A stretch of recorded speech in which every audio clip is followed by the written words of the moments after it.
Even Blue. Welcome to the latest episode of Damage for Podcasts. I am your host, dude Jesse from Vetter. yeah. I am Eddie Vedder. I'm here to talk today about video games. Joining me is Mitch Reeves. Woo! There you go. Holler at the good people. Yes, hello, good people. Update. We have crossed the 1,000 downloads mark Hell on yeah. Substack for podcasts. So that feels pretty good. And I also got an email saying that we were one of the something top percentile podcasts in some place in South Africa. So What? Let's go. let's get so we see it spreading, baby. We're like a virus. That's right. Um anyway, let's see. What are we going to talk about today? Today we're going to talk about a video game that is that is more known for its controversy and its marketing, maybe more so than the game itself, and is a interesting little snapshot of the industry at a time when it seemed like only good video games would ever come out. um, and people had money to just throw at everything. So it was a really 2010 is 14 years ago now, but it was definitely a different time in the industry. So we're gonna talk about Dante's Inferno. We're very excited about that. Some housekeeping, not really housekeeping. Some I've already mapped out the games for the rest of the year to play. So for August, we're gonna do Castlevania Lords of Shadow 2,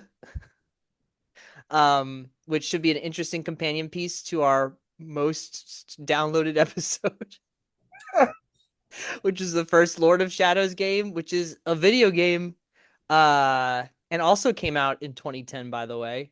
So Huh. do with that what you That, will. yeah, that does make sense though, because before I kind of asked if you were down to play Dante's, the only thing I remembered about it, or even knew about it because I hadn't played it, was that it was one of the slew of God of War clones that were out at that time. So Yeah, and then God of War 3 actually came out in 2010, and all the other games were just looked and nothing so, else matters. Yeah. yeah, everything else looked so pale in Yeah. comparison. Right. Um, so yeah, so we'll follow up with that. Then in September, we're going to restart, continue our Gears of Fall content. We will be visiting Gears of War 4.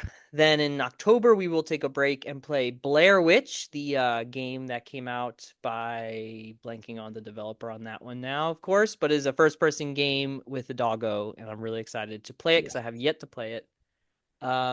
Then we'll go back to Gears of War 5 and then finish on Gears of War Tactics for December. Which and I'm gonna try to read the other books, which there's three of them. So I'm gonna try to read Nice. those as well and let you know what's going on in the lore. Which to be honest seems, and from what I understand, not as strong as Karen's books. But I'm still excited to kind of see what those books offer and what we can make of the newer games, which are mixed bag, I would say. I think Yeah, I would agree with that for I would sure. say as a whole a mixed bag. I would say there are definitely things I quite like about the new Gears of War games, but there are things that certainly do not work, and we will get into that Yeah. at some point. So, Mitch, how we doing? How you? What's going? What do you? What's going on, Mitch? What do we got? What are we No, doing? yeah, not a whole lot. It's still summer, obviously, and I'm still in the South, so it's miserable. Um, Mm-hmm. Work sucks. We're getting fucked around with by the main campus in Auburn again for our little hospital that could is still on life support, but they're changing some stuff, and so work sucks. Um, Not that anybody cares. But what you were We really care. asking, We I've care, been Mitch. playing. I finished obviously Dante's Inferno just in time for NCAA 25 to come out. I had pre-ordered, NCAA 2020. football, the new football, the college Ah, football. yes, yes, football. Yes. Yeah. The triumphant return after a 10-year hiatus of college football on your console of choice again. So that's been really fun. So, I I was watching another video with Todd Howard recently. mhm. Because I guess I just every time I feel like I talk about interviews with developers, I always bring up Todd Howard and some new video he was in. Well, you're But not the only one there. yeah, it's the only guy. It's just Lord Todd. But he also was super pumped about that football game, which I thought was pretty funny because he's such a dork and I didn't think he was into that.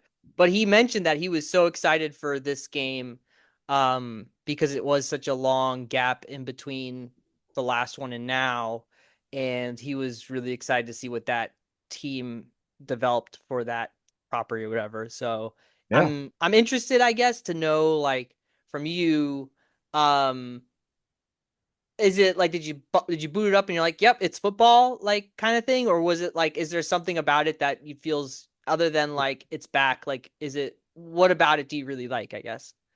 Yeah. It's, part of it is, yes, that it's been since 2014 that we got one. And I guess college football, I know that in certain parts of the country, it's not the way it is here. Um, Here it's like religion. I mean, it's way bigger than the NFL. It's a really big deal. As far as the game, though, that's part of my excitement. It's just getting back into it, and it's been really interesting to see just how many people were so hyped, and I can't imagine EA has felt that in a very long time because they've been shoveling the same bullshit year after year with yearly releases down our throats with Madden and the other sports titles that come out yearly, and I would hope, and it's not going to happen. I'm not delusional, but my hope would be that they see the excitement surrounding this game and maybe try to rethink. And I'm not saying there's not going to be a Madden every year. Of course there is. But instead of the studio having to, you know, bust ass to get something out that looks even slightly different than the one from last year, like maybe sell a roster update or sell an annual update, with updated rosters and whatever minuscule stupid changes you were going to pretend warranted a whole new release, and Hmm. actually give people time to make a true sequel, a new football experience. Because, you know, and I'm sure there'll be an NCAA 26, and none of this will matter. But right now, that game is all over everything. Hmm. Like I see it everywhere. People that don't even play games are wanting to buy consoles for that game, and they're talking to me about it and stuff. And it's not just football. It's like the detail, the presentation for the schools, the fight songs are in there, the bands in there, the celebrations are in there, the mascots are in there, the stadiums are just down to the fucking bolts on the seats accurate. Um, and the game itself, not it's not Madden, but these aren't professional athletes. There's a discrepancy between your superstars and the kids who are just happy to be playing. Hmm. Not all these kids are going pro, right? And I think the gameplay kind of reflects that to some extent. Not only in, you have your top 25 programs at the moment, but so if you're taking, no offense to anybody who may be listening from here, but if you're taking Southwestern New Mexico State and you're playing against fucking Georgia, you're probably going to get smoked unless you're really good and the person that's playing against you is really not, you Well, there know. goes our New Mexico listeners. Yeah, Damn it's over. Sorry, guys. Um, but the gameplay feels faster to me, but almost I don't won't say janky, but just more erratic and chaotic, it. Hmm. and that's been really fun. And then they've added back some modes that have been missing from like some of the newer Maddens because they don't have time. So there's the where you can create a head coach and try to coach a team to the national title. You can pick a school to play in with friends, but play in an online season Hmm. with multiple people playing different schools. And sometimes you play each other. Most of the time you don't, obviously. And that's in there. That's the road to the college football playoff or something like that. Hmm. And then there's you create a player, which is Road to Glory or something like that. Um, and I've been having the most fun with that, to be honest. I created myself, or not me, but I created a character, and I signed with Kentucky first because they were the only school from the SEC who was even remotely interested in my 65 overall freshman ass. And then I got to play two plays in the entire first season. So I entered the transfer portal and I signed with Purdue, and I am currently their number two running back, and I'm playing in almost every game. And but in my downtime, I'm having to do practice for these points that you get, and you have to put those points into stuff like studying because you have to maintain a GPA, and then you put them into like uh, leadership, local heroes, so you can get sponsorships, like all this type of shit. It's Mm-hmm. the most nerdy football thing I have ever played, and I it's like football RPG, and I Yeah. love it. It's term based. Term based. Yeah, Football's term based. yeah. Um, would this be like I feel like so silly because I go back against everything that I dislike about modern contemporary video games. But like I Mhm. feel like sports games like this would actually benefit from being live service, right? They do have that. That's a completely different mode that you don't have to. That's the ultimate team or whatever they call Oh, it. okay. Yeah, Because I feel that's in there. because I feel like something like like the football version of Destiny or Diablo, where you just Yeah, pay $60 every year to keep getting like updated content that is new content that is yeah. I mean, you've seen it. It's this microtransaction hell. uh-huh. Well, maybe you haven't, but that's in most sports games where they offer you those virtual packs of cards, Oh those yeah. cards or players that you get to add to your team, and the idea is to build basically like a deck building thing. Uh-huh. Yeah, It's a that's in there, but I'm not gonna mess with that. football Hearthstone. Yeah, basically, yeah. Can you buy cosmetics where you give like bunny ears to your I don't think so, but Yeah, I've never actually played in it in one of those modes, so I can't say for sure. you give them like like you get like buy a cosmetic $5 to give them anime eyes. What? But now, so I don't think it's still a thing, but back in the day, man, like in probably like '02, '03 or so era Madden, they Hmm. had teams like that you could unlock. I remember there was one team where you just play all as the mascot or from whatever the team is. Oh, nice. But then there was a team called like the Monsters or something, and everybody was Frankenstein that was on the field. That's pretty good. And they had like, Frankenstein has those big ass like block shoes. And so that team could kick field goals from like the 10-yard line. They would His kick like 90 yarders because of with the his shoes. Doc Martens. Yeah, they were very slow, but also like if they managed to tackle somebody, like the ball would almost always get fumbled, and they could kick the ball the length of the field. Incredible. Yeah, Yeah, but I so bet that you was was that fun. a free feature though? Yeah, you just had to unlock them. I forget Yeah. exactly how, but Crazy. You remember that? Remember when you just unlock things? yeah, there weren't any transactions back then, man. This was like '02. Like no, Yeah, they just had I games played come that on out. my GameCube. Yeah. Yeah. $60. That was it. That was no Yep. no more. I played it. I unlocked the Mark Echo team, which was filled with rappers That's like incredible. Exhibit. Oh They had man. on they had on Echo hoodies and We're gonna cargo pimp pants. your team. Yeah, they had on Echo hoodies, cargo pants, and paintball masks Incredible. instead of football helmets. Incredible. Uh Speaking of Exhibit, did you see did you ever see like those follow-ups to like those Pimp Your Ride vehicles? Yes. You know. Yeah. And they're just like they didn't work and like Yep. yep, it was crazy. It was crazy. It's all smoke and mirrors, my man. It MTV is. just spooning us nonsense. Yep. I do have one other thing. Yeah. I'm sure you've seen it. You may have been aware of it before it hit Game Pass. I wasn't, but Capcom's new game, Kunitsugami, Oh, yes, I downloaded that, played like 5 minutes, and I was like, this is cool. I need more time.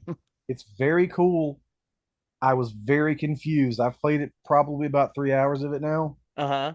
I was very confused. I just downloaded it because I was hoping there'd be a quick achievement for my weekly challenge for my challenge points. Sure, yeah. But I got through that. The first level is kind of like I think it was a demo that was out before, and I never played the demo, but Uh-huh. I was like, this is kind of a weird hack and slashy kind of thing, but I really dig the art style and like it's kind of cool. And then I ended up playing for like maybe an hour, and I got to the first mission, and I was like, I don't understand any of this, but I like it. Because It's it's like it's like tower defense. it's like a weird tower defense, almost RTS, but also sort of base building and also a hack and slash. And it's kind of like Dota where you have to move your character like down the lane Yes. to the net to like the to like in order to progress through And the so stage. for, for me, having never played, I've played an RTS before, but most of those genres, except for hack and slash that I just described to you, I'm not a fan of. I've never Mm-hmm. played any of them. Not for real. Like I've tried tower defense and it's just not my thing. Um, but this game, once it clicked for me, I was like, this is fucking great. Like that, Nice. I like I said, I played it every day just about for the last week, in between, studying in NCAA football. Trying to get draft my team. That yeah, and so okay, a couple of things. One is that that's good to hear, and I definitely want to invest more time into that game because it looks like I got like a kind of like a sense of it. I was like, okay, this requires a lot of my attention, and it Yes, seems very up my alley and cool. it is very Um, cool. I like the art style. I Oh yeah, I like was just about to say the art style is incredible. yeah, it's kind of nostalgic for me in some ways, and in other ways, it's very contemporary and beautiful. Um, Hmm.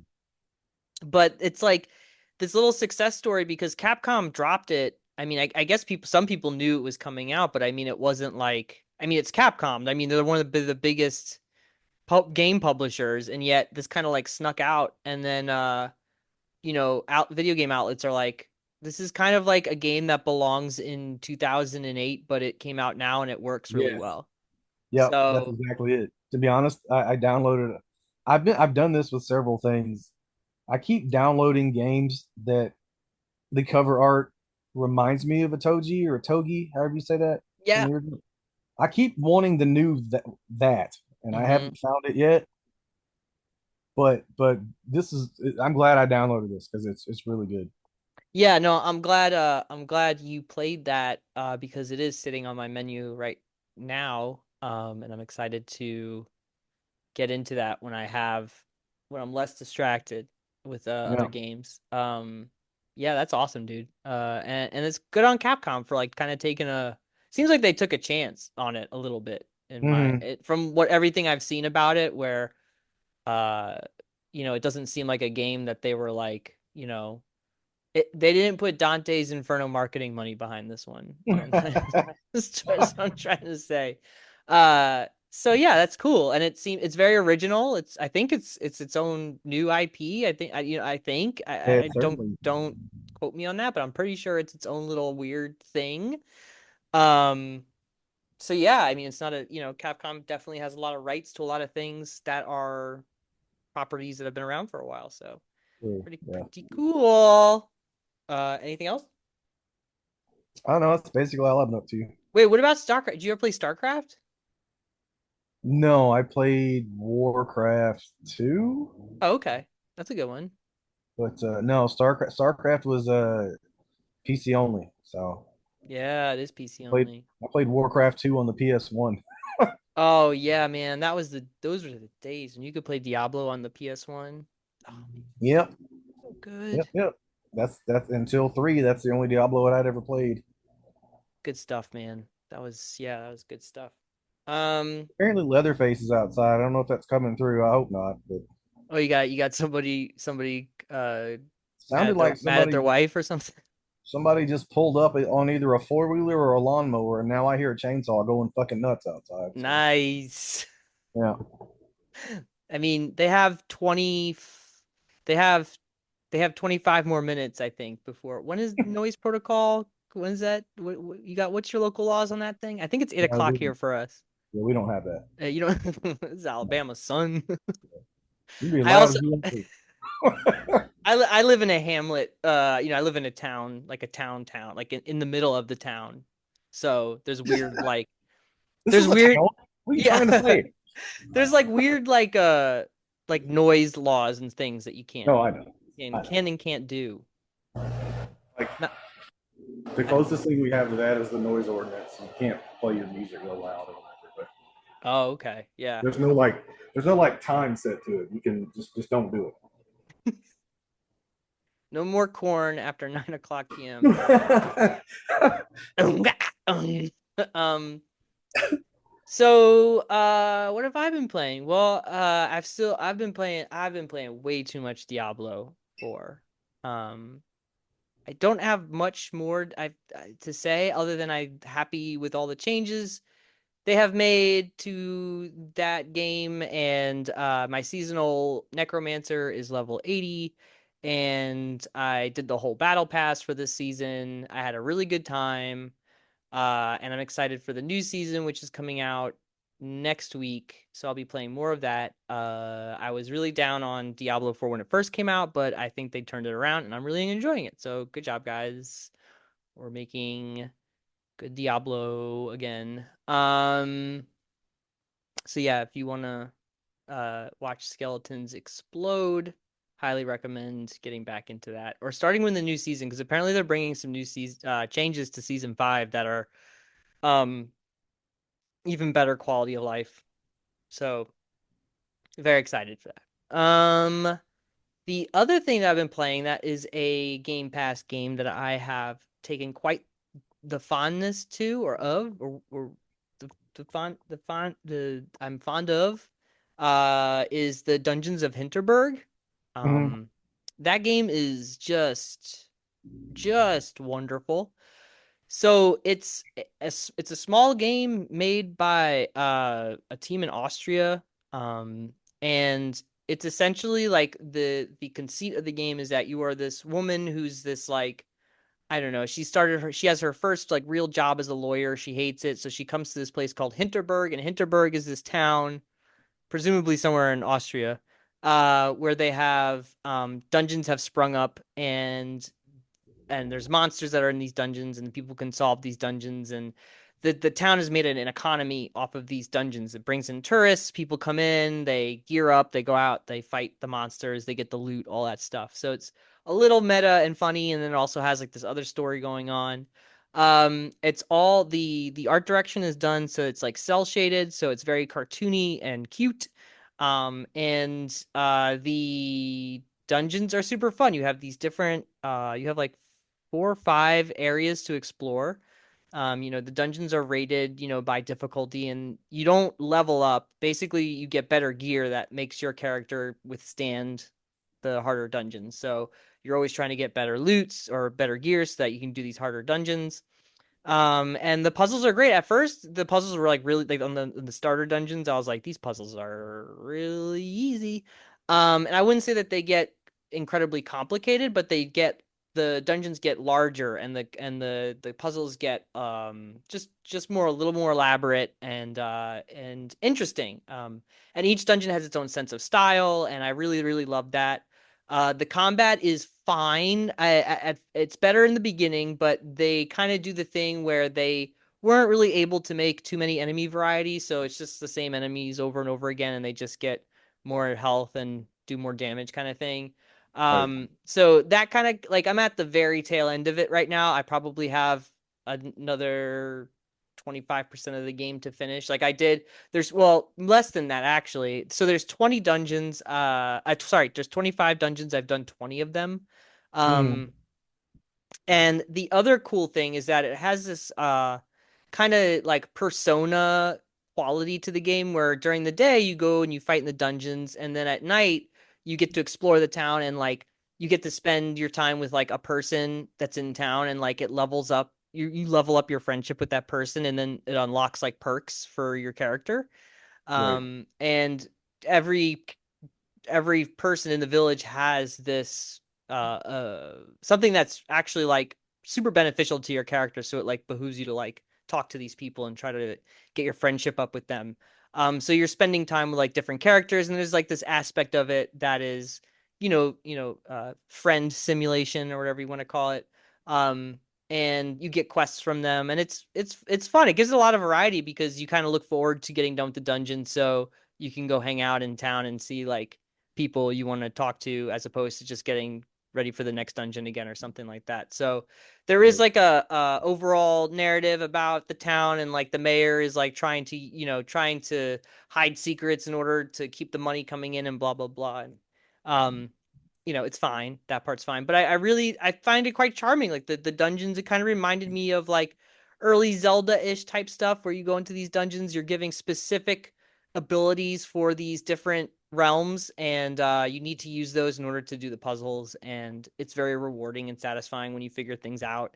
It's a smaller budgeted game, so the combat's a little janky, the movement's a little, you can't always like do exactly what you want it to do, but highly recommend it. Very enamored by it. And yeah, I just was pleasantly surprised and happy this was on Game Pass.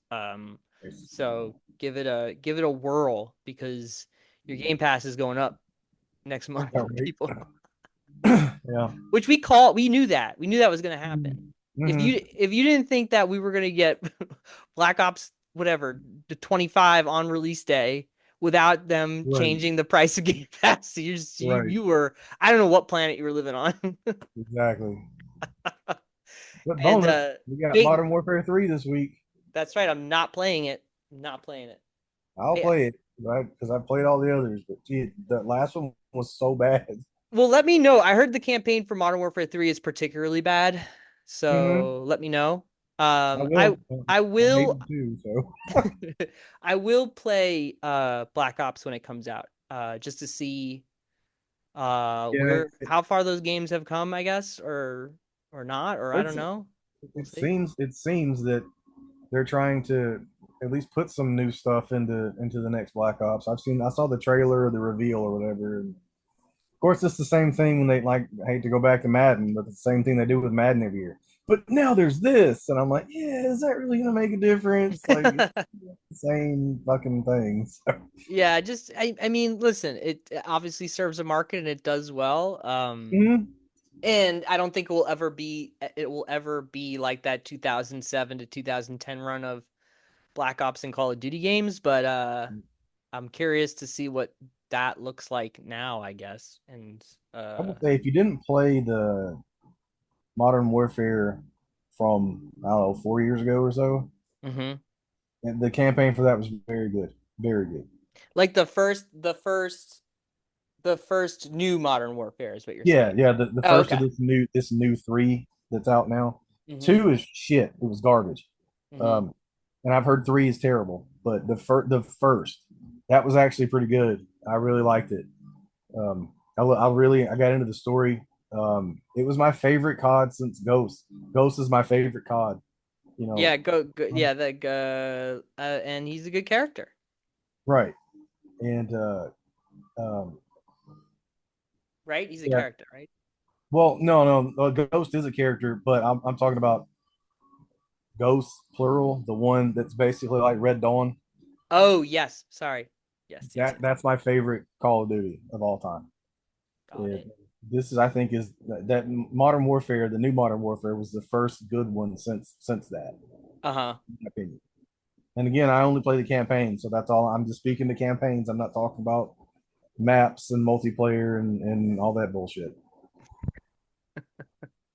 And all the weapon skins you can buy and whatever. Yeah, yeah, and Snoop Dogg with my calling the match with my weed leaf AK. I don't care about that stupid shit. Oh, jeez, it's so silly. They did like recently they have like Gundam skins or something that Yeah, you can I just they've had just about every skin you could think of for yeah, I don't they did that Attack on battle royale. Titan, they did I don't know. Yeah, I don't they did a Godzilla Kong crossover. hey man, they got the money, whatever. Mm, Um sorry, I was drinking water. Um that's really all that's all I've been playing. And it's gonna be more Diablo 4 next month, I guarantee it. Because I'm gonna do a hardcore character next month. So that means halfway through the month I'll probably lose the hardcore character in some stupid death, and I'll be really mad. So I'm there's gonna have that. to relocate. Jesus Christ. Oh, what, you got the chainsaws? Well, now they're weed eating too. I Yeah. can't hear. I can barely hear you because all I hear is a fucking weed eater, and they keep hitting the fence. Bro, yeah, he's gonna go in the bathroom. I mean, I get it. It's too hot to fucking do it during the day, but goddamn, man. Oh yeah, that does make sense. Yeah. Wow, yeah, that makes a lot of sense. Definitely hotter there. I guess we'll talk about Deontay's Deontay's Inferno. Um, boy, oh boy, Dante's Inferno. Well, okay, here we go, guys. It's 2010. Dante's Inferno comes out. Boy, oh boy. Um, Boy, does it. yeah, okay, all right. Here, I don't, you know what? I was thinking about how to like even start this because I feel like you gotta unpack so many things. But essentially,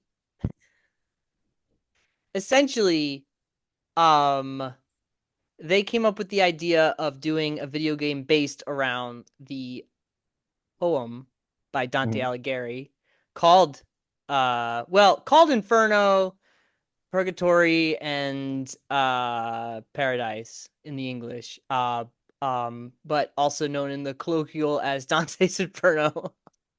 um they wanted to make a game based around that, and the thing is that the poem doesn't really lend itself to a video game. I mean, like, maybe in its like depictions of things, but really it's just about this more or less affluent kind of guy, just it's self-named Dante, going through the nine circles of hell and just seeing every and all things that were awful, and just remarking on it the whole time, just kind of being a passerby, just being like, what do these people, what do these do? And then his guide Virgil will be like, well, they were they were bad politicians, and that's why they're getting their bowels stretched out. So there you go. And anyway, they decided, hey, this would be a fun game to make a poem to make a game out of. So somehow Dante's Inferno was formed. So fun fact, it was developed by Visceral Games, and we all know Visceral Games at the time. They put out Dead Space 2, which is and Dead Space. Sort of, well, what they weren't called Visceral Games at the time when Dead Space came out, but it's the same people. Um, Oh, okay. yeah, and then Dead Space 2 was also Visceral, and they also did Dante's Inferno, which explains the weird babies because both of those games had weird exploding Yeah. babies in it. Those So guys and their weird babies. after this, Visceral Games was sent to I mean, more or less they were sent to the battlefield mines. We're all all developers end up, if you're on the other side, you get sent to the Call of Duty mines All where right. Raven Software still is unable to escape. And or you worked and made the Battlefield games, and that's what Visceral did until they were completely shut down after EA had actually in writing promised them, you guys will keep your jobs, don't worry about it. Mm. So, anyways, business. Just so you know, 14 years ago, the business industry. The industry was exactly as it is now. Yep. You put out two stinkers and see ya, goodbye. Um. So yeah. So Visceral Games is no longer a thing. We talked about what's his Glenn Schofield, who started there, and then he made Dead Space, and then eventually split off, and then of course he came out with the Callisto Protocol, which I still have to play, which we will probably cover at some point. Yeah, I need to play Um, that too. yeah, because that is also a interesting piece of video game history. So Dante's Inferno was released in 2010 on the Xbox 360, the PlayStation 3, and the PSP. Buddy, remember the PSP? Good I little, do. good little handheld. Okay. It was. I loved my Uh, PSP. yeah, I love the PSP too. It did a lot for its time and underappreciated, and Exactly. Yep. just came out at the wrong time too, I think. Yep. Um, so Dante's Inferno was also just a little more background. Was directed and written by Jonathan Knight, and Jonathan Knight also helped create the Simpsons game that came out in 2007, and that EA published, and No. they used the game engine from the Simpsons game for Dante's Inferno. Was that like the Simpsons game, like the one on 360? Yeah. Yep. Oh, okay. Yep. Wow. Huh. Yeah, so that same engine is the makeup of Dante's. That certainly explains a lot of the janky ass jumping and shit in here because I Y- remember that from the Simpsons game. Yeah, if you play some videos of the Simpsons game, you'll be like, "Oh, I see. I see now." Yeah, I Um, liked it, but man, the jumping was hell in that game. yeah, and so it's hell in this game too. Hmm. Mm. More That it water. is. So Yeah, Dante's Inferno is probably most infamous for its marketing campaign, for its controversy, both real and not real. It is a rare snapshot of a time in the industry when it seemed like there was just it seemed like yeah, the industry did end up being like a gajillion dollar industry, but at the time it seemed like these people had like limitless money. Um, right. and for Dante's Inferno, it definitely was that. So let's talk about what the game is. It follows the character of Dante, who you get in the beginning, and he's sewing fabric into his skin in the shape of a cross against his chest with like the tales of his of badness, I guess, and things he's done wrong. Right. And he's sewing it into his skin, and it's kind of silly and nasty, but it's kind of brutal. It's kind of like double bass pedal, you know. Mhm. There's a little blast beats at the beginning. Yeah. Um, and anyways, he's on his way home from the Crusades. So okay, there's so much to unpack here. I'm so sorry. So there's really little to do with the poem and like with the game, other than the character's name is Dante. Great. There is a character named Virgil, who Virgil's probably the most uh canon friendly thing that's Yeah. transferred over from the poem. He's the guy. He does exactly in the game what he does in the poem. Then you have also Beatrice, who is the woman in the poem who is in the afterlife and whom Dante is sort of seeking, more or less. And in this game, Beatrice is Dante's almost wife. He basically, before he goes on, okay, so this is during the Crusades, in like the when did the Crusades happen? When did the Crusades happen? Was that the 1400s? Oh, you were asking the wrong No, one. that's wrong. It's in the 1000s. It's like the I was gonna 1100s say, basically. yeah, So so during the during the Crusades,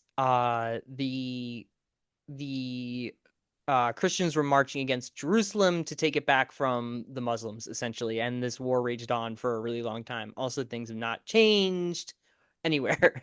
Um, and right. essentially, they go on these crusades. It was awful, horrible. You know, basically, the Crusaders killed children and raped women and blah blah blah.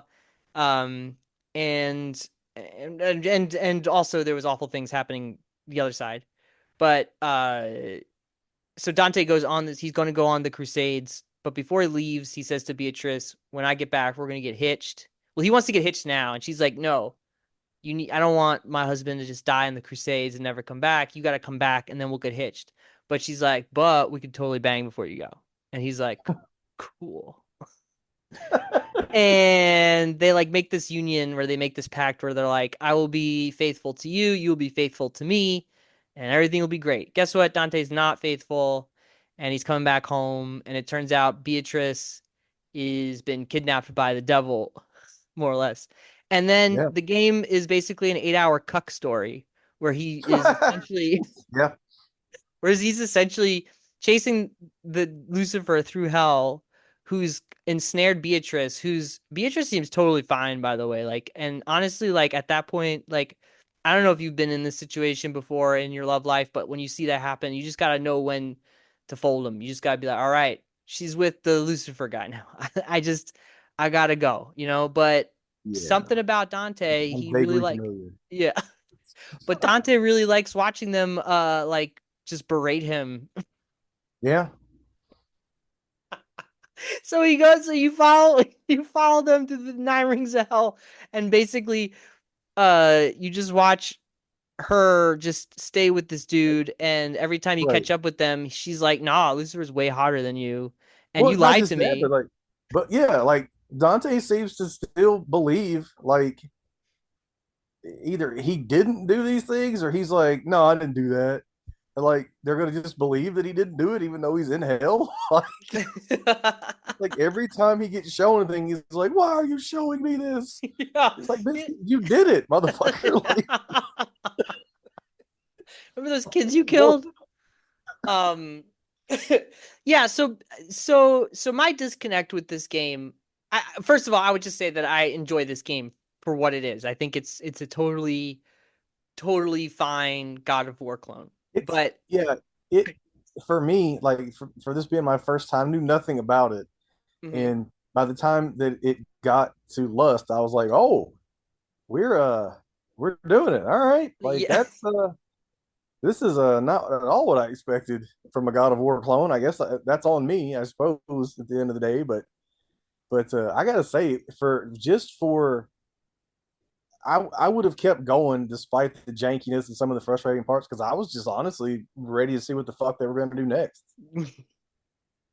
Yeah, the I think the strongest part about this game, which I think still holds up and which I really adore, is the art direction.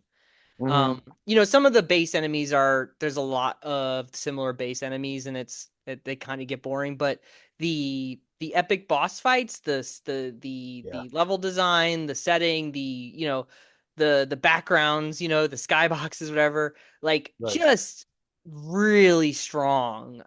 Makes you very much feel uncomfortable.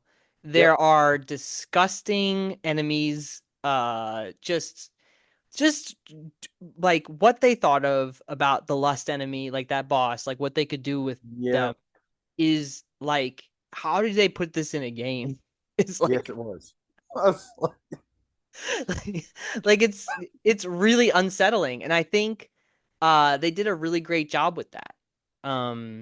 Because it feels so blast beats and double bass pedals, like when you look at yeah. it. I think Dante is I think the story of Dante really just doesn't connect with me because it just does seem like he's just like this cuck who like loves seeing his girl with someone else and being berated every time he catches up with them. And then Yeah. he's like, I gotta chase him again just so I can feel whatever that is. Yeah. But it's just that, like, I don't know. Like maybe he was gaslighting me, but like to me, he just felt like he was clueless most of the time. Like he didn't understand. Like why? I'm just like, Well, but I then think they'll show him like, here, this is why.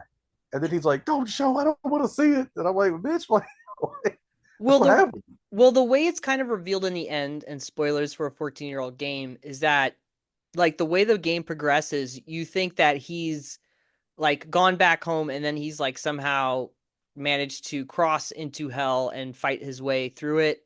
But it's kind of revealed at the end that he's dead and he's been in hell the whole time.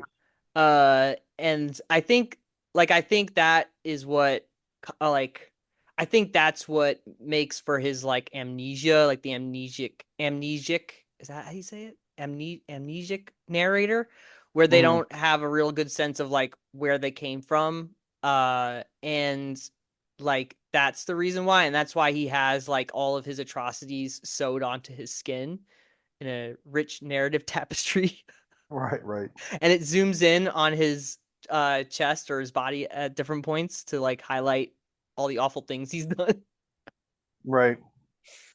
um so I think that's why for most of the game he's just like in denial because he doesn't really quite remember, or is he's taken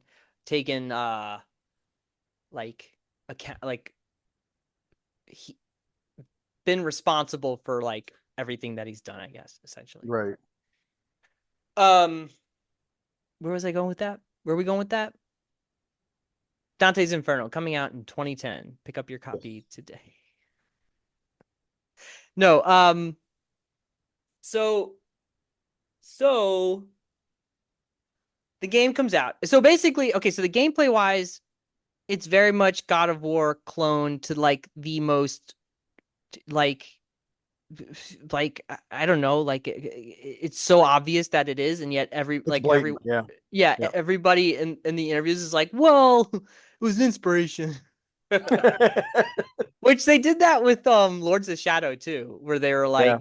oh, this is inspiration. It's like, no, this feels very close. Yeah. Right down to the chests you have to open and everything. So um and the colors of the chests, like, come on, guys. Mhm. So the game is like, fixed cameras. You have a basic attack. You have an attack that does like sweeping damage. Like it's all that with these epic, really, for me, like the strongest parts of the game are like some of the boss battles and like, these like, it does have quick time events, unfortunately, but Yeah. them's were the times. And like there is a lot to it that I think makes it just a good, like a good capital G good game. Like it's just an interesting little God of War clone that has incredible imagery and kind of a forgettable protagonist and Yes. ends on a great cliffhanger. And you see Dante's dong for some reason, and the, There was I expected some dicks in this game, but not nearly as many as I got. you got all the ones you didn't ask for, and then Right. then for some reason too you decided that also you'll get the main characters, almost like Well, it seemed so unnecessary at the end. yeah, I know, but I mean, we've spent the majority of the game seeing Beatrice naked and animated cutscenes and this and that. It's only fair. You got to throw Dante in, It's like, Yeah, there's also like this weird like 2010s thing where it's just like, yeah, we'll just always have her naked. That's just hmm that's just how it's gonna be. Um, but I wouldn't say that they're very biased because there's there's a lot of body positivity in this game. yeah, yeah, There's all types, shapes, and sizes that are available. It's not just Beatrice. They did not single her out. It's everybody. true.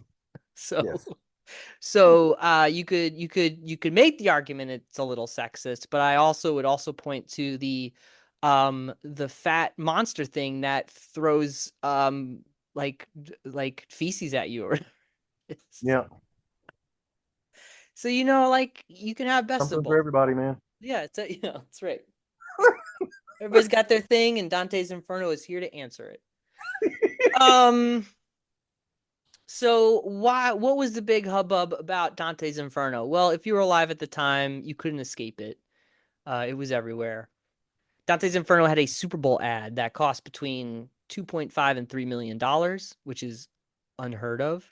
I don't I'm trying to think. There's probably been other video game ads during the Super Bowl, right? Or like, Yeah, I was right? thinking about that too. I'm sure that I remember a reveal or something that happened Video during the Super game. Bowl. It may have just been a playoff game, but I feel like there was a Call of Duty thing or something that happened during a sporting event for sure. I think it may have been the Super Bowl. I mean, I know they've done like big like Microsoft's general like, like all the Microsoft properties kind of thing. Yeah, Um oh, I maybe it was a guess playoff game. I don't remember, but I think that I remember that happening. oh, The Order. Funny. Mm, Oh, Pokemon, yeah, of course. right. Yeah, Nintendo as a like the Switch, like the whole situation with the Switch. Dante's Inferno. I just, just was looking at the Wow. slideshow. But yeah, it's there are very few of them, it seems like. But yeah, Dante's, the marketing budget seemed like, $3 million is totally fine to just throw at this thing. So um and along with that, there was a strange like roadmap of mailings they did, including like fake looking body parts that they mailed to um journalists and game outlets. There was also a wooden box that if you opened it, it played Rick Astley's Never Gonna Give You Up, Oh my, and you're you kidding had me. and they put a hammer in there, so if you broke open the box because you were mad at it, there was like a thing about rage, I guess. Oh my God. Like it had like they did a mailing of all the sins. So another one was greed, and they mailed out $200 checks to a bunch of game journalists, which seems questionable. And apparently this is just based off of some videos I've watched. A lot of those people gave those to charities or just did not cash them at all because it was just Yeah. too it was kind of weird. And a little, maybe a little backwards, not good morals. I don't think to do that. Yeah. Um, so yeah, so they had this like elaborate mailing thing going on as well. The most infamous one was the fake protest at E3 when we used to have E3. Uh, there were a bunch of people saying hell is not a game and EA is they're sinners or something. And it was a bunch of these people with these picket signs, and they're outside of E3 protesting Dante's Inferno.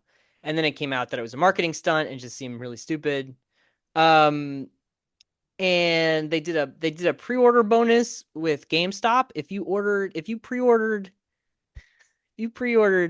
Dante's Inferno on September 9th, 2009, which would be 999, Mm-hmm. you got a discount of $6.66. No, that's dope. I feel like that's good. That helps the consumer, right? Yeah. That's nice. It's not like some weird thing that they're sending to video game outlets. But that's also like that Slipknot song, right? If you're 999, I'm 666, right? Yeah, right. It all comes back to Slipknot. It always comes back and Slipknot. Um So there was also an achievement when the game released that was contested. It's called which is still in the game, but it was called the Bad Nanny achievement, which is when you kill a bunch of the weird, creepy babies with knives. You get Yeah. the Bad Nanny achievement, and people protested that because they were like, you just are rewarding people for killing babies, and the people who say that's right or wrong fire back saying uh, it's not really babies. Did you see the babies? Yeah, exactly. Like, Because I would say the Dead Space 2 babies are way more upsetting, yes. Yeah. in my opinion. Um, there was also, and I read them last week, a 6-issue comic run done, Mm. which is like visually cool. I think just like the game, and I think story wise, it's a lot of the same thing where Beatrice is kind of one dimensional, and Dante kind of just seems like a weenie, and it's just a lot of that, and it basically takes you through like the whole game, but without the fights. So you're just kind of like running into like the different gods and the bosses and stuff, but like without the fights, they're just having conversations. Um, so it's kind of it's not great. It looks cool though. They did a good job with I forget who the artist is, but they did a good job with it. Mm. Um, and then there was also an animated movie which I watched last week, Oh, nice. which is also not that interesting. And like once again, looks great. Like especially if you liked like the Castlevania stuff that they put out. Yeah. Very Yeah, that's similar what to yeah, very similar to that kind of feel, but halfway through the movie they switch animation styles and it's the most upsetting thing. Like it's not like Hmm. Animatrix or like Star Wars Visions where it's like a bunch of different stories done in different animation styles. It like continues the story but everything looks different. It's really annoying. I hated it. Oh, Uh Christos Gage wrote this. Sorry, oh I'm looking at the oh you look comic. at the comic, right? Yeah. Wow. Okay. It's cool. I mean, dude, it looks really good. It's just sort of like content wise, it's just I mean, if you played the game, there's really not much. And I was hoping that the way that the comic starts out is that it kind of gives a lot of like inner thought to Beatrice. And I was like, cool, like maybe this will give us like more thoughts behind Beatrice other than uh, I'm just gonna just go with this guy now, kind of thing. And Right. nope, not really. They don't really expand on that. So that was kind of a bummer. Would have liked her to be a little more dimensional. Would have loved everybody to have a few more dimensions, to be honest. Yeah, for sure. Like I said, Christos Gage, actually, I remember he was pretty hot for a while. For me, anyway. For a while I was reading almost everything he wrote, and I don't know how I missed that unless I was just at that point, because that's the thing that tends to happen in comics when a writer writes a couple of books that are hits, they tend to give them literally everything to do. Yeah, yeah, And I wonder if maybe this came when I was kind of like, okay, guys, I can't afford to read everything you throw at this guy. yeah. I mean, he And if was even probably really happy. I'm sure EA paid him pretty well for it. Yeah, for sure. But that's What that's what probably what why I else has he didn't. done that was super good? That I can't. I don't really know him. He, I want to say he wrote a Firestorm book that I really liked. It was like a newer Firestorm. Hold on, let me look.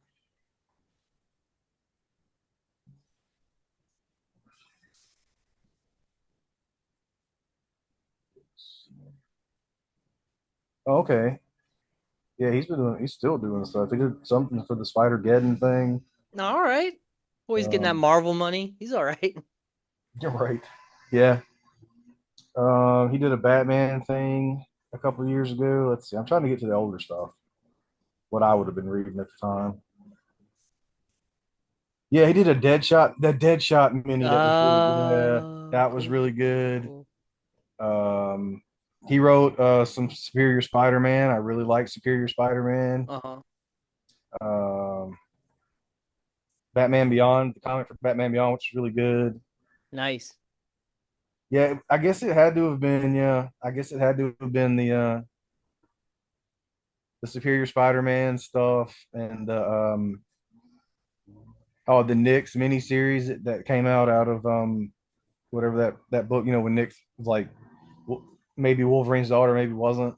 Oh, It had that like anime style art on that X book. I can't remember. yeah. Yeah, that was him. Yeah, so it would have been like, yeah, it would have been that Superior Spider-Man, Batman Beyond for me for sure. And Cool. that Deadshot series was really good. Nice. Good to know. Side note, did you watch that new animated Batman show yet? No, not yet. I've heard it's really good though. Yeah. Yeah, I want to check that out. It's kind of hard though, right? Because like Kevin Conroy's Batman for me, and Mm, I'm like kind of like, oh, is it gonna sound good? But we'll see. I gotta watch it. Anyways, Dante's Inferno. Um, so yeah, at this time, this marketing strategy, I felt rubbed a lot of people the wrong way. For me at the time, I don't, to be honest, I can't really remember how I felt about it, other than it seemed like if the game came out, I played it, it seemed fine. I think I got it from GameFly again. Um, mm. I definitely didn't like fall in love with it. I thought it was a good game. But yeah, it didn't go head over heels for it. And I don't think anybody did when it was released. The reviews were I think actually a lot of the reviews are really fair. Like I don't think anybody, if you go back and look, it's a lot of like, 7 out of 10s, which I think is pretty accurate. Yeah, But I'd probably put it there at 6.5, 7. Yeah. yeah, but I also think that if it didn't have the marketing campaign that it had, I feel like more people would have been like, I don't know, like maybe a little more word of mouth. People would have like really liked to be like, this game's kind of like a good God of War clone if you want something else. It's weird, it's cool, it's got these really great depictions of hell and stuff. Like it's totally worth it. But Yeah. it just seemed like we were like, you know, we were beaten down by all of this marketing, which I'll include some of the marketing stuff in the write up on Substack when this comes out, because just it's a cool little piece of video game history. I think a little snapshot. Yeah. Um. Anyways, the game came out. Obviously, the game ends. Obviously, the game ends with a cliffhanger where Dante, he gets through the all the circles of hell, and then he forgives Beatrice or she forgives him. I forget. Mm. I'm not like she did anything wrong, but like Yeah, you she know, forgives him, he absolves her or whatever. yes, right. And then they kind of make up, and she's given like she's able to go to heaven, right? She's able Right. to. be free of Lucifer. You kick Lucifer's butt just like you did in Castlevania Lord of Shadows. But Castlevania Lord of Shadows is way more anime and fun. This is definitely just like kind of like big multi-phase boss at the end. Yes. Big monster boy. Um and then it shows I did like Dante. the. What's that? Sorry, Yep. I did like the mechanic where he's like trying to escape and you have to keep like pulling him back and stuff like that. Like, Yeah. I mean, I know, almost every boss in this game had different phases or whatever, but I like that part. Like it changed up, the dynamic of the fight, and it actually was a kind of cool little like I don't know the look of it and stuff. I thought that was neat. I need Yeah, to it, see. it it is really neat. And I would say that the game, like, is pretty good at keeping things moving and, providing enough variety. Like it can be feel like sometimes like you run to the next room and then you're walled off and you have to fight the guys and run into the next room walled off and you fight the next guys, Well, whatever sometimes. But yeah, I, that the male bulge. yeah, oh man, God, that I is almost gave up. I almost gave up on the game. so that is clearly to me when you run into that because of how long it is too, like is clearly something they inserted to stretch out the length of the Hmm. game. Big time. Because it is so clear that like you have to do like what 10 different trials or something. Yeah, it's like 10 or 12. I forget. I thought, all right. By the time I got to three, I was like, oh, thank God that's over. It was like, No way, buddy. it just kept happening. I was like, I actually stopped around six, and I was like, what the fuck? And I looked up how many were left, and I was like, oh my God, this is terrible. And Yeah, so the one that tasks you with killing however or staying in the air for a certain amount of time, uh-huh. that's the one that almost did it. I was like, I'm done. I can't keep trying this. Like I was so aggravated. Yeah, that one's super dumb because I had to look that one up too. You have to like jump on the back of one of the dudes and then just like time it so that you don't like Yeah. rip them apart and super fast. Yeah, unfortunately, by that point, I was seething with rage. So, because I had tried to do it legit so many times, Oh my God. Sorry, bud. that I Yeah, got so close like twice. Like I missed. Like I was waiting for the last second to tick, and it just wouldn't. And I was so mad. Ugh. yeah, it's once you run into that, you definitely feel like the pacing just like crawls, like it just like completely Yes, halts where the like you were like you had I was like like, this this like game is.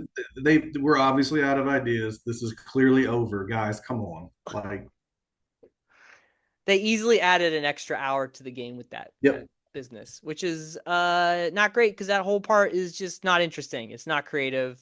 Like it would have been fun if it was like three of them and it was like, just a couple of like fun like give it a shot. These like Right. weird things, but Or even they if they had been, oh, I don't know, in a different room, or like there had been something different that connected the platform, the same fucking platform over and over sure, again. yeah, it's yeah, also like the lack of like different assets where it's very clear that they were Yes, just like stretching it. it it felt like a bonus mode for after you finish the game. Yeah. Like here's challenge mode. Good luck, and you expect okay, well, okay, and they're going to give you a series of tasks to do. Yeah, and then No, you can that's then part of the fucking campaign. and then you can unlock the Right. Isaac Clarke outfit to wear on Exactly. Exactly. Nope, nope. It's right there in the game, right towards the end when you're ready to be done. I wish they had an Isaac Clarke outfit. That'd be so great. That would have been sick. Oh, if you Um, could hit with the plasma cutter, oh, oh man, that would be cool. it would be yeah, it would be really great if they did like a crossover thing where like well, I mean, I don't know. I feel like, now the more that I think about it, like the necromorphs is kind of like hell like when they go to the Yeah, kind of similar when they get close to the idol or whatever, but I feel like um uh you could drop that'd be so great if they just dropped Isaac Clarke into the nine circles and he's just like hmm. business as usual. He just becomes the Doom guy or something. Exactly. Yeah. um where was I going? Oh, the end of the game. So the end of the game Yes, Beatrice is off, she's gone, and then, Dante is sort of, he rips the fabric off his chest, and it like Yeah. crumbles to ash, and then he is staring at Mount Purgatory, and the game says to be continued. And this is where we thought like, oh, next game we'll be in Purgatory and we'll climb Mount Purgatory and do all that Mm-hmm. part. That never happened because the game sold 200,000 units, I think, in the first few months. Did not sell very well. And even with all this marketing, and I think to date it sold about 1 million copies. That's the number I found online. Do not quote me exactly on that, but that is the number I found. So it took 14 years to sell 1 million copies. It's not great. Um, and yeah, so the sequel obviously was canceled. The sequel started due to some fact checking on LinkedIn. Some people found people who were on the sequel, and then it was canceled. So it was in the works, but I guess they just, after between this and then eventually Dead Space 3 being what it was, they were, I think EA just, they kind of pulled the stops on a few Yeah. projects. Um that is so it's low game sales. Okay, Mitch, Mm-hmm. 2010 was a year of video games, let me Yeah. tell you. So Dante's Inferno probably also had the bad luck, not only of coming out the same year as God of War 3, which is basically just, I mean, it's just way better than this game. Like, it's a better, like, God of War 3 is a great game. Great. And I think, it's the God of War formula perfected. I agree. That formula perfected. The new God of War games are Yes. obviously different, but the Jaffe verse of God of War, Yeah, the original. Yeah. yeah, like the 3 is just the murder simulator It's perfection. Like, yeah. exactly. And it's funny because typically I feel that way about two. Hmm. I feel like one is like, oh, there's this new thing and it's cool, and then two, where they just ratchet everything up and I'm like, man, that was fucking great. And three is when it, like Dead Space, three is when it kind of makes a misstep somehow. But God of War certainly didn't do that. They didn't follow that formula at all. No, no, they ended really strongly, and I don't like David Jaffe whatsoever. But I think, but I respect the games that he's made. And I think he did a great job with that series, when he had Except for it. that notebook game. That game sucked. What game? Sorry. That weird game where the kid was drawing his notebook and it's like that multiplayer shooter. What? Wait. Yeah, the one he worked on, he talked about for so long after God of War or whatever. Wait. Oh, Drawn to Death. Yeah, I don't that was terrible. I never played this. Yeah. This came out during a weird point in my life. I never played this. Oh my No. God. That is David Jaffe written all over it though. Yeah. Oh yeah. Big time. Just like killer teddy bears and stuff. All right. Hmm. Yeah, that seems about right. Yep. Yeah. Anyways, he's insufferable now, so No, big time. Yeah. I'm He just, always was. yeah, trying to see some more recent tweets from David Jaffe if he's got anything. Usually he's got some really bad takes. He'll be like, new God of War is woke or something No, like that. no. Like, I don't know what he means by that. I don't see anything. There's a girl with a strap on or something here. Okay, I'm whatever. All right. Anyways, I'm just kidding. That's what's that? I said, what's his handle? Never. I'm just Yeah, kidding. yeah. Yo, link me. Put in the chat. um, DM me after the show. yeah. So Dante's Inferno came out in 2010, but also came out that year, and this is why probably everybody forgot about it. Mass Effect 2 came out. Oh, hell, there you go. So Yeah. that, for me, I mean, Mass Effect 2 is one of my most favorite games of all time. Okay, but also Red Dead Redemption came out. God of Oh, War wow. 3 came out. Jesus Christ. Halo Reach came out. Yep. My Alan Wake came out. Call of wow. Duty Black Ops, the first one came out. BioShock 2 came out, which is, not, it's a good BioShock game, but I it's like definitely gonna, Bioshock too. Yeah. yeah, I mean, I would definitely buy BioShock over Dante's Inferno. StarCraft 2, and the cherry on top, and just one of my favorite games of all time as well, up there with Mass Effect 2, Fallout New Vegas. So, Wow. Man, that just takes me back to wow. what a year. And that's just only some of them. We also had, I mean, we had Lords of Shadow, but we also had things like Super Meat Boy, and we Yeah, holy had shit. what else? Star Wars Force Unleashed. Which, Oh, I um, love that. I mean, Yeah, it's a good game. Dead Rising 2, which I guess you would consider that's the best Dead Rising 2, right? In my opinion. I think so. Yeah, Super Mario Galaxy 2.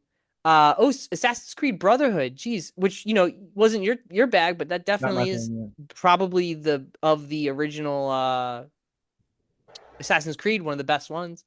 Yeah. Mm, So yeah, so it was a pretty tight year for Jesus standing Christ. out amongst releases. It's not like it is these days. Um, Right.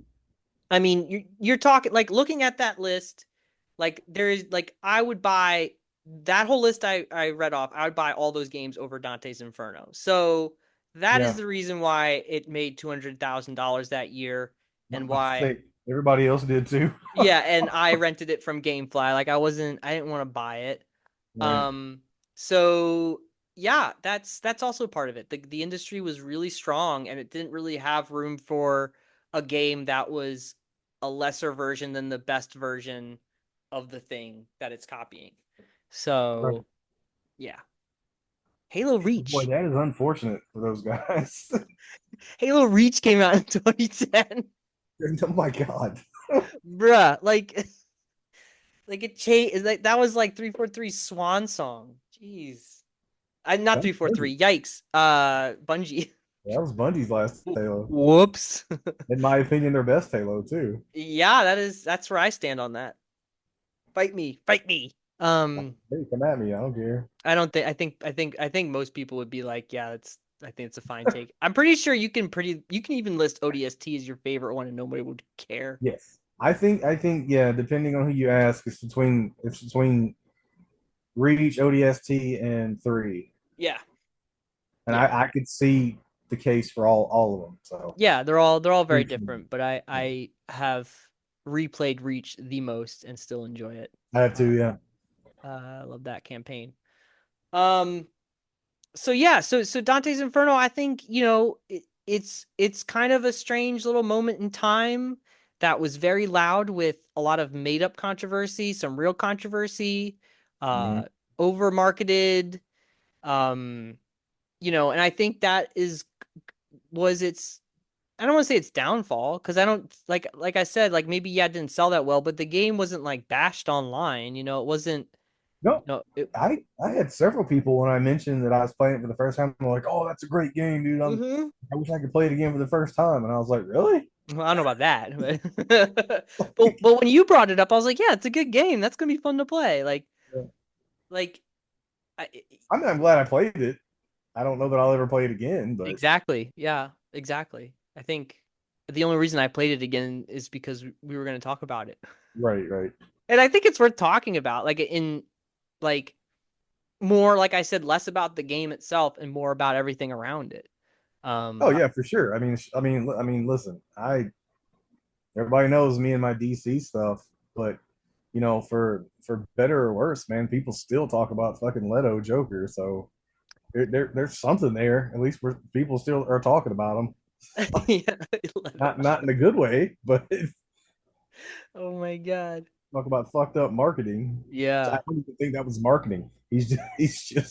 He's just fucking weird. Yeah, But he is just weird. That's all that is. Um, so yeah, that's Dante's Inferno, guys. I also okay, before we go, did you see Deadpool? yeah, Okay, did you like Deadpool? all right. Well, I need to preface this Okay, here we go. by saying, It's Mitch's hot take is gonna tank viewers real listen, fast here. I'm not. I know. Don't listen to me. The people who like Deadpool loved it. Um, I don't. I find Ryan Reynolds pretty insufferable. I don't think he's amusing in the slightest. Uh-huh. I also hate that he's a one trick pony. That he has that one thing that he does, and it doesn't matter what the name of the movie is. You know you're getting Ryan Reynolds and not the character he's supposed to be playing. But Yeah. anyway, um, uh, it it was the most frustrating of all three of them for me. Mhm. Only because I mean, and let's be honest, like I have read more compelling narratives on the fucking ingredients list on the back of salad dressing bottles. Like Mm-hmm. the story is as paper fucking thin as a story can get. Sure. Uh, but what was aggravating for me, I still think two is the best one. Um, That's but fair. what's aggravating for me is that for every cool thing it did, it then spent like 10 minutes with dick jokes and gay jokes and just Ryan Reynolds being like Ryan Reynolds to like the nth degree. Pegging jokes. Yeah, and the breaking the fourth wall fucking overload. And I was just like, man, every time I thought that was pretty cool, then it would cut to Deadpool and he'd say something fucking dumb and it was like the Family Guy thing where they just hang on it for Uh-huh. fucking 2 minutes. And I'm just like, well, they ruined that. So it was So you okay. loved it. Yeah, it was all right. I thought it was probably not probably, it definitely for me was the best on-screen Wolverine since Logan. Hell yeah. I thought he was fantastic. It had really good fight sequences. Yeah, it's just not my style of humor, man. I don't know. That's fair. I also saw it, and I'm not going to spoil anything for anyone at all because I'm not like that. But I was Studios were surprised by amazing. how many major like outlets spoiled that movie Yes. like Yeah. Friday morning. I was Yeah. so shocked. Yeah. That was really bad. Um there was That like that it was on par with when a certain character showed up at the end of a Mandalorian episode. yeah, Every like I was really like so I went and saw it on a Thursday night. I went Thursday mm, night to see it with my friends. We got the IMAX with the glasses for the special like 3D thing. And mm, by the way, the 3D technology's come a long way since whenever the first Avatar came. I don't even know there was a 3D thing in this one, so Yeah, it was really good. Yeah, they've really improved that technology. But regardless, so like some of my friends ended up having to cancel last minute. They couldn't make it, they got babies and things. sure. So they were pretty bummed out, but so we came out of it and we were all like that's going to get spoiled real fast for people Hmm. who really want to see this, but we like figured it would have been something like just like people being people. But yet the next morning I wake up and I think it wasn't Variety, but it was another one of these outlets and they just had a full video of the different cameos of the people that are in the movie. Wow. And I was like, "Are you kidding me? Like this is like what?" And like having certain and then having posts of certain actors who are in the movie giving their thoughts on the Marvel universe and Mm, about it and you're just like we know why you're posting them. Like what is like why are you like this is ridiculous. So I thought that was really lame because I feel like the people that would because like for me Marvel is something that I enjoy and will see the things but I definitely wouldn't have like I won't lose my mind if something's ruined for me but I know a lot of people who would and like people who would really care about that right. and this is the type of movie where the things that happen in it are important to not know because it will completely ruin your experience if you know what the things are that are in it before you go in um because I feel like if you do know the things, then you are kind of left with the movie that it has like a paper thin story and the like the running that same running joke over and over again kind of thing. Yeah. Because for me, like I liked the movie. I thought it was super dumb, but I liked Yeah. the nostalgia that it like Yeah, 100. the percent the not I the just hate like it. yeah. I was I more just hated it invested got in ruined for nostalgia. me. Like, Was that? Sorry. if he just didn't have to ruin it immediately after every cool thing, that would have been nice too. Yeah, exactly. So like for me, like if I knew what what was in that movie before going into it, I probably would have been way like not as positive Right. because those reveals would have been spoiled and it just would have been left with this like goofy movie that has a really silly story. Um, Right. That's what I told people. I was like, everybody's like, "Oh, what'd you think?" And I was like, "This, that," and they were like, "Should I?" Because we did it on werewolves this week, mhm. and a couple of people were texting me. A couple of the guys that they're just friends of ours, but they listen like first thing Monday morning, Hmm. and they're like, should I skip this one, or like, do you guys spoil Deadpool or whatever? And I was like, yeah, you're gonna want to skip this one. And I say that not because I gave too much of a fuck about Deadpool, but I think that the surprises in that movie are worth seeing and not being told about. And I hate very much that people didn't feel that way, or whatever. Right. Yeah, because I think there's a particular moment, and I was just like, that's awesome. Yes.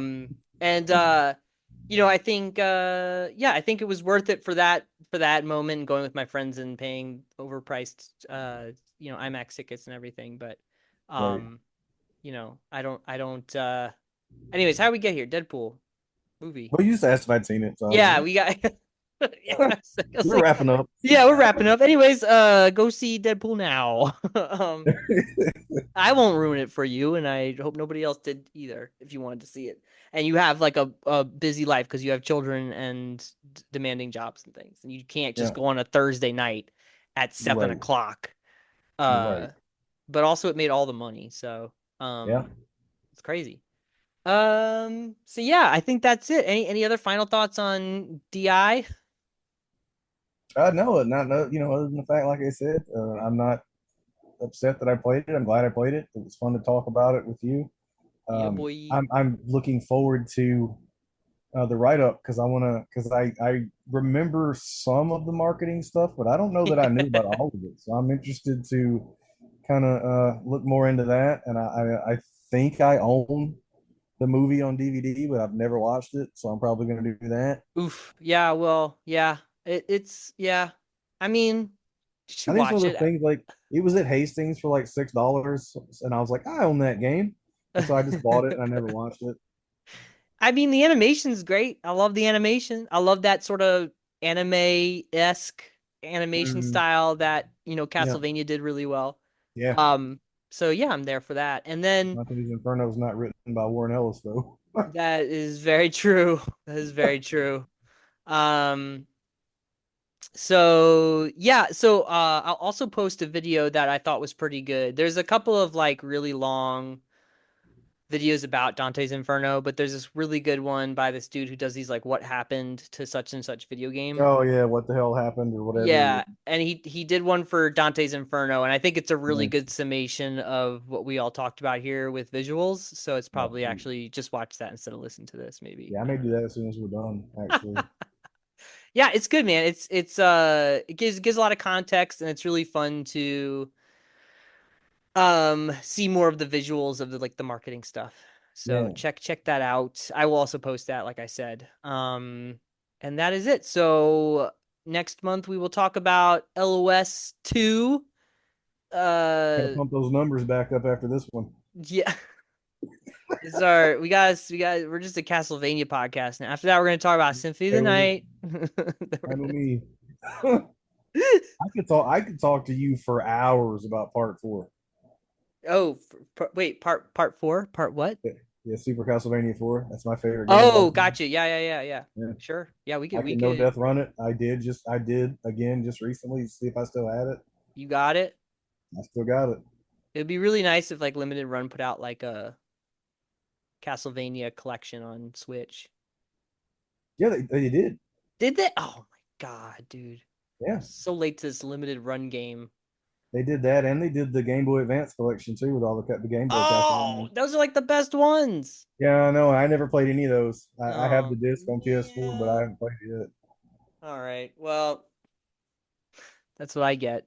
I just keep buying Man, things they bring Tom, up. I just sucked all the wind out of the podcast. Yeah. Boo. Um, Oh, this man. yeah, go home. Uh, yeah. I just pre-ordered Lollipop Chainsaw and then also something else recently. I don't know. Anyway, Mitch, thanks again. Yeah, man. Thank you, people with not much to do. And we will catch you on the flippity flip.